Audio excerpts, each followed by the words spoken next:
नमन आत्मदृष्टा भगवान महावीर को, जिन्होंने आत्मा का दर्शन दिया। नमन अध्यात्म जगत के प्रखर महासूर्य, परम श्रद्धास्पद युग प्रधान आचार्य प्रवर को, जो अपने ज्ञान के आलोक से पूरे संघ को आलोकित कर रहे हैं। नमन अध्यात्म की दीप शिखा श्रद्धेया शादी वरा को, जो जन जन के भीतर ज्ञान की ज्योति से सबके अंतर मन को ज्योतिर्मय कर रही है। आत्म साधना के लिए उपस्थित बंधुओं बहनों, बंधुओं, किसी ने बहुत सुंदर कहा है, वक्त नूर को बेनूर बना देता है। वक्त नूर को बेनूर बना देता है। वक्त फकीर को हुजूर बना देता है। वक्त की कद्र करो दोस्तों, वक्त कोयले को कोहिनूर बना देता है। वक्त कोयले को कोहिनूर बना देता है। बंधुओं, पर्यूषण का ये समय कोयले को कोहिनूर बनाने का नहीं, हमारी आत्मा को कोहिनूर बनाने का समय है। पर पूछो इस विशाल परिषद से, कैसे बनेगी हमारी आत्मा कोहिनूर? क्या राम रंग में डूबे रहने से? क्या गर्भ गृहस्थी के झंझट में उलझे रहने से? नहीं, हमारी आत्मा कोहिनूर बनेगी संयम की साधना से, संयम की आराधना से, संयम की उपासना से। बंधुओं, संयम सृष्टि का आदि धर्म है। ये जड़ और चेतन दोनों की सुरक्षा का मूलभूत आधार है। जैसे जड़ पदार्थों का अत्यधिक उपयोग भौतिक जगत को विनाश के कागार पर लाकर खड़ा कर देता है, वैसे ही असंयम मानव जाति के विनाश का कारण बनता है। बंधुओं, संपूर्ण सृष्टि के अमन चयन का एकमात्र कारण है संयम।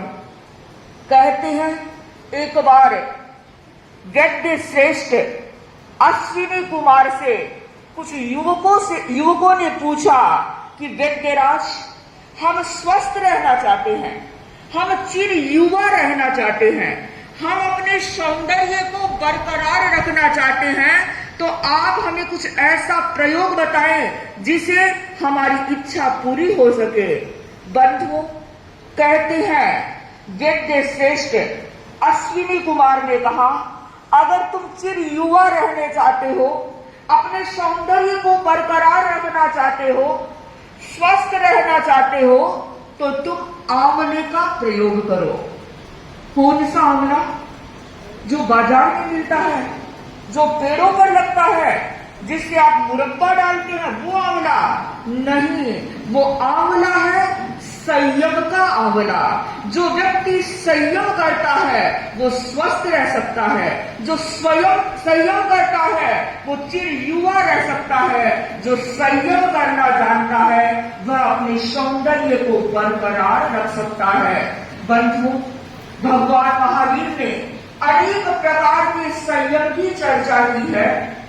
मन का संयम, इंद्रिय का संयम, वाणी का संयम, खाद्य संयम।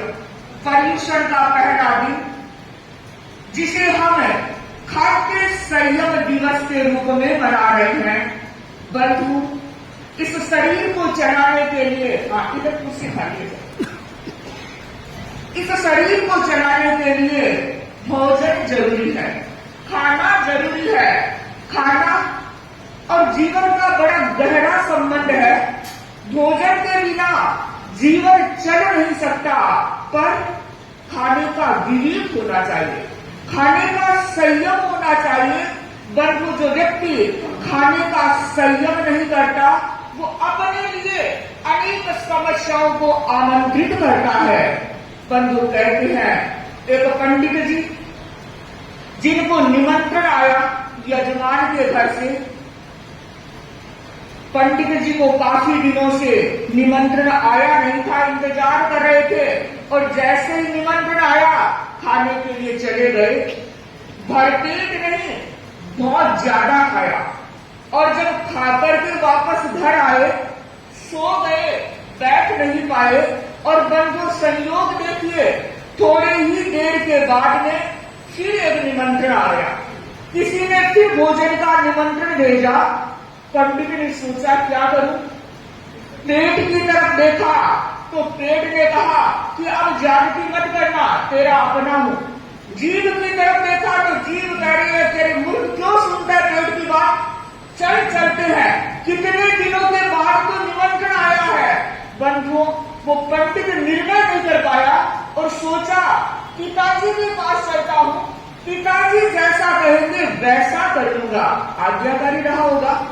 और कहते हैं वो पंडित अपने पिता के पास गया और पिताश्री से कहता है, पिताजी अभी मैं खाना खाकर आया हूं और मेरी हालत कैसी हो रही है, ऊर्ध्व गच्छन्ति लोकारा नाधो गच्छन्ति वायुः निमंत्रणं समायातः तातः ब्रूहि करोमि किम। कि पिताजी मेरे पेट की हालत ऐसी हो रही है, न तो मुझे डकार आ रही है, न अधोवायु का निस्सरण हो रहा है, और फिर मुझे बुलावा आया है, तो मुझे क्या करना चाहिए।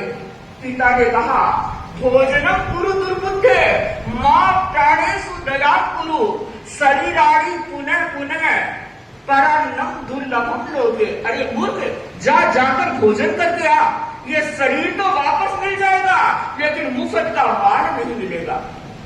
बंधु, वो पंडित चला गया, खाना खाने बैठा। आप लोगों को नहीं खाना है, खाना खाने के लिए बैठ गया, सारे लोग खाना खा रहे हैं, पंडित भी बैठ गया। पर बंधु, सारे लोग तो चले गए पर पंडित जी नहीं गए। सोचा थोड़ा और खा लूं, थोड़ा और खा लूं, थोड़ा और खा लूं। और बंधु, आप जानते हैं अति सर्वत्र वाजये, अति सब जगह पूरी होती है, हमारे लिए ही नुकसान करने वाली होती है। और बंधुओं, वो पंडित जी वहीं पर लेट गए और सेठ ने देखा सारे लोग तो चले गए, भोजन मंडप खाली हो गया, लेकिन एक व्यक्ति तड़फड़ा रहा है। बंधु, जल्दी से फोन किया, कुछ हो नहीं जाए। किसको फोन किया? ये सब जानते हैं, डॉक्टर को फोन किया और कहा, डॉक्टर साहब जल्दी से आइए, क्या हुआ कि कुछ हो गया, आइए तो सही। और कहते डॉक्टर आया, उस पंडित को देखा और कहा कि सेठ जी घबराइए नहीं, ज्यादा कुछ नहीं हुआ है, इस पंडित ने बहुत ज्यादा खा लिया है, इसलिए ऐसी स्थिति हो रही है। अभी मैं 2 टेबलेट लिख देता हूँ, वो इसको दे दीजिए, वो ठीक हो जाएगा। बंधु, जैसे पंडित के कानों में ये शब्द गिरे, उसने कहा, डॉक्टर साहब अगर पेट में 2 टेबलेट की जगह होती तो 2 बादाम की कतरी नहीं खा लेता।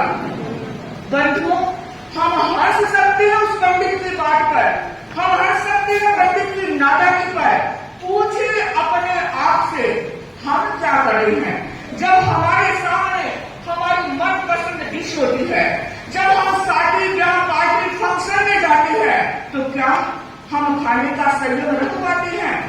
बंधु, अगर आप भूख से एक कवल भी ज्यादा खाते हैं तो हम अपने स्वास्थ्य के साथ खिलवाड़ करते हैं। खाने का संयम हमारे स्वास्थ्य को, असंयम हमारे स्वास्थ्य को स्वस्थ नहीं रखेगा, बीमार कर देगा। तो जरूरत है हम संयम रखें। और हमारे तिंड नियुक्ति में आचार्यों ने कहा है, क्या कहा है कि या हरा मिया हरा, या हरा मिया हरा, अपहारा जनरा न ते विज्ञाति अपानम ते चिकित्सका, जो व्यक्ति हित आहार करता है, जो व्यक्ति मित आहार करता है, जो व्यक्ति मित आहार करता है, उसकी चिकित्सा व्यक्ति नहीं करते बल्कि स्वयं अपना चिकित्सक बन जाता है। बंधुओं, अगर आप अपना चिकित्सक स्वयं बनना चाहते हैं, अपनी चिकित्सा स्वयं करना चाहते हैं, अगर आप स्वस्थ रहना चाहते हैं, तो 3 बातों का ध्यान रखें। वो 3 बातें कौन सी है कि हित आहार करें, मित आहार करें और तीसरा है रित आहार करें। बंधु, आप पूछेंगे हित आहार किसे कहते हैं? हित आहार वह होता है जो आहार हमारी प्रकृति के अनुकूल होता है, जो आहार सुपाच्य और शक्तिवर्धक होता है, जो आहार हमारे तेज और ओज को बढ़ाने वाला होता है, वो हित आहार होता है। बंधु, प्रकृति किसी की वात प्रधान प्रकृति, किसी की कफ प्रधान और किसी की वात पित्त और कफ प्रधान, तीनों प्रधान की प्रकृति के लोग होते हैं। तो ध्यान दें, जिनकी वात प्रधान प्रकृति है वो ज्यादा बाहर का खाना न खाएं। लेकिन आज तो ट्रेंड हो गया, घर का पसंद ही नहीं है। बंधुओं, अगर घर में 2 गेस्ट आ जाते हैं तब भी घर में खाना नहीं बनता, होटल चलते हैं। बंधुओं, एक समय था घर में अगर 50 व्यक्ति भी आते थे तो बाहर का सोचते ही नहीं थे, घर में ही बनता था। पहले होता ये करना, ये करना, ये करना।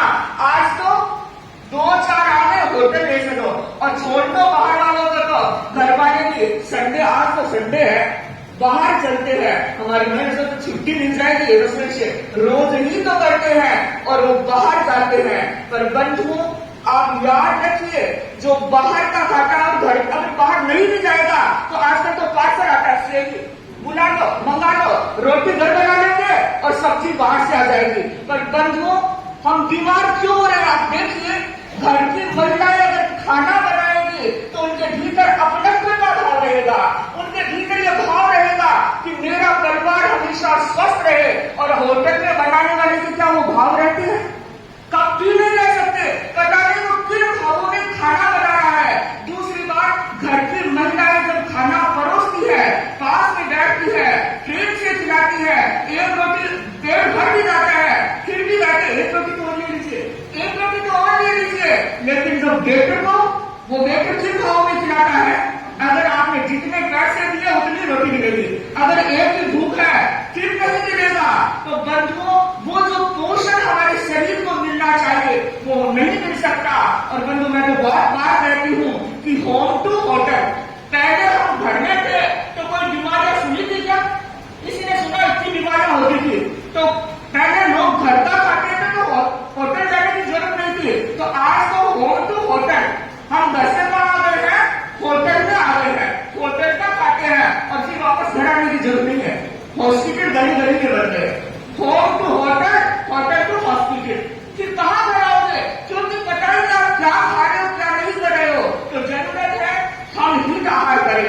दूसरा है मित आहार, हम जितनी भूख है उससे कम खाए। और तीसरा आहार है रित आहार।